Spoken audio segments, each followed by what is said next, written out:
In this video, we will show you how to reset Epson Stylus Photo R1900 printer using resetter or adjustment programs. Before you download this resetter file, we suggest you to disable for a while your antivirus, including Windows Real-Time Protection and the Temper Protection if you are using Windows 10 or Windows 11. After you disable your antivirus for a while, you can download this resetter, the link on comments. After you download this file, you can just right-click and select Extra Call. Then open the resetter folder here and run the adjustment programs. But to run the adjustment programs, you need just to double-click on Loader, okay? Because if you click in the adjustment program here, it will not work. Just click here. Then click Accept.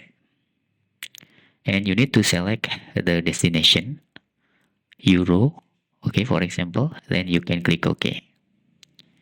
Click particular adjustment mode button after that and select was in pad counter and click OK.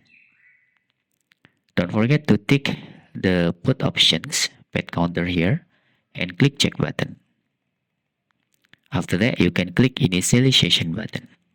If the resetting process is complete, you can just click finish and you can turn off your printer. After that, you can turn back on your printer again. But in any case there are error, you can try to moving your USB printer into another port available on your computers. Then you can try to repeat the resetting process. That's all tutorial how to reset Epson Stylus Photo R1900 printer using resetter or adjustment programs. Hope this video helpful for you.